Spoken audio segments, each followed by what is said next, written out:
کیسے؟ ریٹائرمنٹ کے بعد اس نے گرینوچ کنیکٹیکٹ میں ایک بہت بڑا گھر بنانے کے لیے بے تحاشا قرض لیا، کوئی 18,000 مربع فٹ کا گھر۔ 18,000 مربع فٹ؟ اس میں کیا کیا تھا؟ اس گھر میں 11 باتھ روم، 2 لفٹیں، 2 سوئمنگ پول اور 7 گیراج تھے۔ اوہ خدایا! اور اس گھر کو صرف چلانے کا، یعنی اس کی بجلی، پانی اور دیکھ بھال کا ماہانہ خرچہ $90,000 سے زیادہ تھا۔ $90,000 ہر مہینے صرف گھر چلانے کا خرچہ؟ جی، پھر 2008 کا مالی بحران آیا۔ اس بحران نے اس کے بہت زیادہ قرض اور غیر مستحکم اثاثوں کو تباہ کر دیا اور وہ دیوالیہ ہو گیا۔ تو ایک طرف رونلڈ ریڈ کا صبر تھا اور دوسری طرف رچرڈ فسکن کا لالچ، بالکل، اور یہ دکھاوا کہ مجھے سب پتا ہے۔ ہاں، اور اسی ایک رویے کے فرق نے تعلیم اور تجربے کے بہت بڑے فاصلے کو ختم کر دیا۔ بالکل ختم کر دیا۔ یہ واقعی سوچنے پر مجبور کرتی ہے یہ بات۔ کسی اور فیلڈ میں ایسا سوچنا بھی ناممکن ہے نا؟ کوئی چوکیدار ہارورڈ سے پڑھے ہوئے سرجن سے بہتر دل کا آپریشن نہیں کر سکتا، چاہے وہ کتنا ہی صبر والا کیوں نہ ہو۔ کبھی نہیں۔ لیکن سرمایہ کاری میں ایسا ہو سکتا ہے۔ اس کا مطلب یہ ہے کہ مالی کامیابی کوئی فزکس یا کیمسٹری جیسی سائنس نہیں ہے، یہ ایک سافٹ سکل ہے۔ جی، یہ ایک رویے کی مہارت ہے۔ جہاں آپ کیا جانتے ہیں، اس سے زیادہ اہم یہ ہے کہ آپ کیسا رویہ اپناتے ہیں۔ اور اسی سافٹ سکل والی بات سے ایک اور بڑا دلچسپ خیال جڑا ہے۔ وہ کیا ہے؟ کہ پیسے کے معاملے میں اصل میں کوئی بھی پاگل نہیں ہوتا۔ ہاں، یہ کتاب کا ایک بنیادی نقطہ ہے، کوئی بھی پاگل نہیں ہے۔ ہم اکثر لوگوں کو پیسے کے ساتھ عجیب فیصلے کرتے دیکھتے ہیں، جیسے وہ سونے کے سکے سمندر میں پھینکنے والا ایگزیکٹو، جی، اور ہم سوچتے ہیں کہ یہ پاگل پن ہے۔ لیکن کتاب کہتی ہے کہ اس کی وجہ ان کے ذاتی تجربات ہوتے ہیں۔ ذرائع میں ایک بہت طاقتور جملہ ہے۔ کون سا؟ ہمارے ذاتی تجربات دنیا میں جو کچھ ہوا ہے اس کا شاید 0.00 مطلب بہت ہی چھوٹا حصہ ہوں، لیکن وہ ہمارے سوچنے کے انداز کا 80% حصہ بناتے ہیں۔ یہ ایک بہت گہرا نقطہ ہے۔ اس کا مطلب یہ ہے کہ ہم سب اپنی اپنی چھوٹی سی حقیقت کی کھڑکی سے دنیا کو دیکھتے ہیں اور اسی کو پوری سچائی سمجھ لیتے ہیں۔ بالکل۔ مختلف نسلوں کے لوگ جو مختلف معاشی حالات میں پلے بڑھے، پیسے کے بارے میں بالکل مختلف سبق سیکھتے ہیں۔ جو شخص غربت میں پلا بڑا ہے وہ رسک اور انعام کے بارے میں اس طرح سوچتا ہے جو ایک امیر بینکر کا بچہ تصور بھی نہیں کر سکتا۔ اس کی کوئی مثال ہے؟ بہترین مثال سٹاک مارکیٹ ہے۔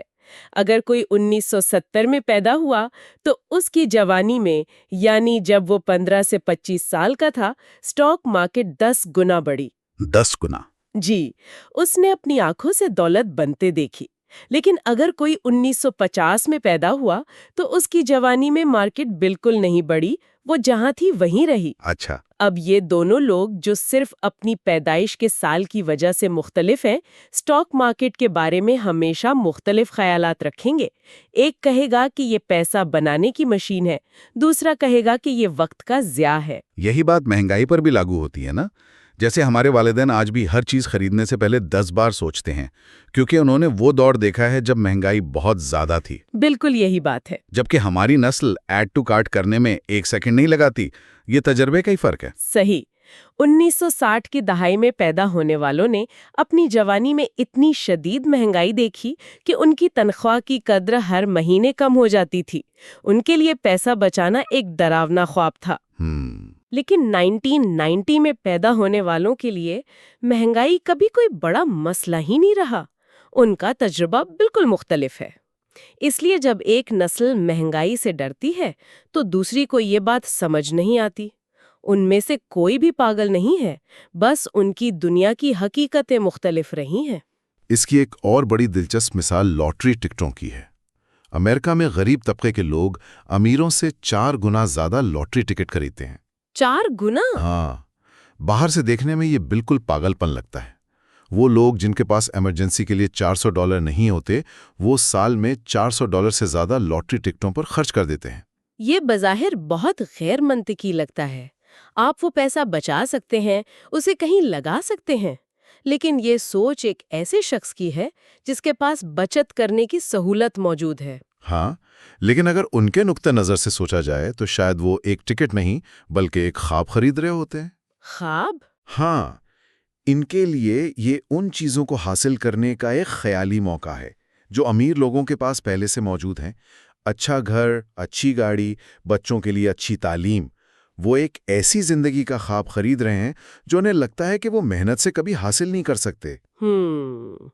تو ہم اس سے اتفاق نہ کریں لیکن ان کی وجہ کو سمجھنے کی کوشش تو کر سکتے ہیں۔ بالکل، ہر کوئی اپنے مالی فیصلے اس معلومات کی بنیاد پر کرتا ہے جو اس کے پاس ہوتی ہے اور اسے اپنے ذاتی ذہنی ماڈل میں فٹ کرتا ہے۔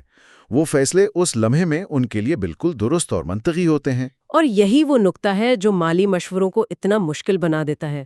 ایک ہی مشورہ سب کے لیے کام نہیں کر سکتا کیونکہ سب کا تجربہ، سب کی دنیا مختلف ہے۔ تو اگر ہر کوئی اپنے تجربے کی بنیاد پر فیصلے کر رہا ہے تو پھر ہم اتنی غلطیاں کیوں کرتے ہیں؟ کیا صرف تجربے کا فرق کی وجہ ہے؟ یہ ایک بہت اچھا سوال ہے اور اس کا جواب ہمیں ایک اور اہم نقطے کی طرف لے جاتا ہے۔ اچھا، وہ یہ کہ یہ پورا جدید مالیاتی نظام جس میں ہم جی رہے ہیں یہ خود بہت نیا ہے۔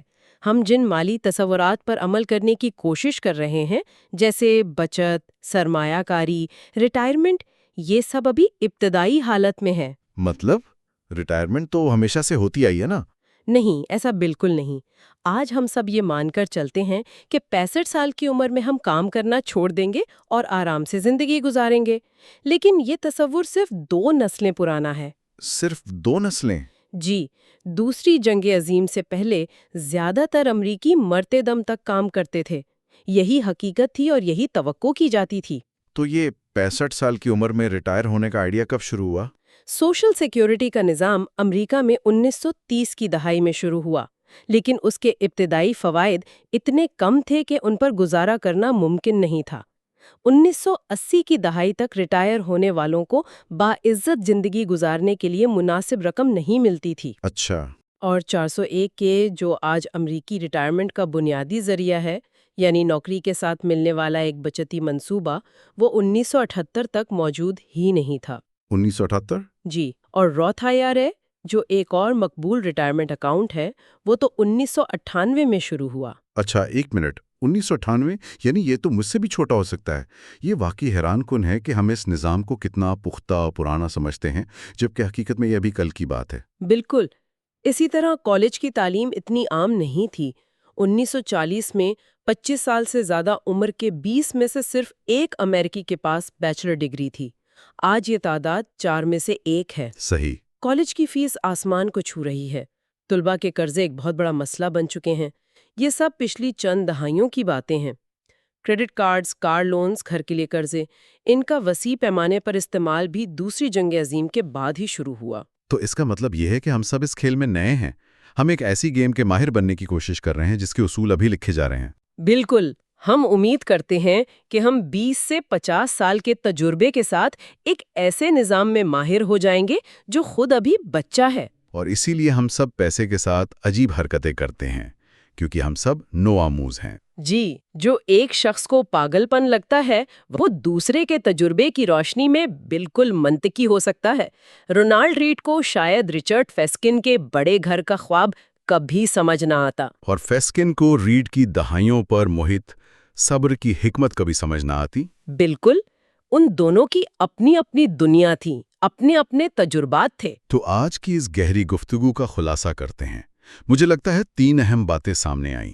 پہلی، مالی کامیابی کا تعلق ذہانت سے زیادہ رویے سے ہے۔ ایک صبر کرنے والا چوکیدار ایک لالچی اور ذہین بینکر کو ہرا سکتا ہے۔ صحیح۔ دوسری بات، ہمارے ذاتی تجربات ہماری مالی حقیقت بناتے ہیں۔ اس لیے کوئی بھی واقعی پاگل نہیں ہے جب وہ پیسے کے بارے میں فیصلے کرتا ہے۔ وہ اپنے تجربے کی دنیا میں ایک منطقی کام کر رہا ہوتا ہے۔ جی بالکل۔ اور تیسری بات، جو شاید سب سے اہم ہے، وہ یہ کہ ہم جس مالی نظام میں جی رہے ہیں وہ تاریخی طور پر بہت نیا ہے اور ہم سب ابھی سیکھ رہے ہیں۔ اس لیے خود پر تھوڑا نرم ہونا چاہیے۔ یہ سب بہت اہم نکات ہیں، لیکن اس گفتگو کے آخر میں سننے والوں کے لیے ایک سوچنے پر مجبور کرنے والا سوال چھوڑنا چاہوں گی۔ ضرور۔ آج ہم نے رویے اور تجربے کے کردار پر بات کی، رونالڈ ریڈ کے صبر اور رچرڈ فسکن کے لالچ کو دیکھا، لیکن ان کہانیوں میں قسمت اور اندیکھے خطرات کا کتنا عمل دخل ہے؟ یہ ایک اچھا سوال ہے۔ رونالڈ ریڈ خوش قسمت تھا کہ اس نے اپنی زندگی میں کئی دہائیوں پر محیط مارکیٹ کی زبردست ترقی دیکھی۔ رچرڈ فسکن بدقسمت تھا کہ اس کا بہت زیادہ قرض 2008 کے بحران سے ٹکرا گیا۔ صحیح بات ہے۔ تو سوال یہ ہے کہ مالی کامیابی کتنی ہمارے قابو میں ہے اور کتنی محض ایک اتفاق کا نتیجہ ہے۔ اس پر غور کرنا ایک اہم سوال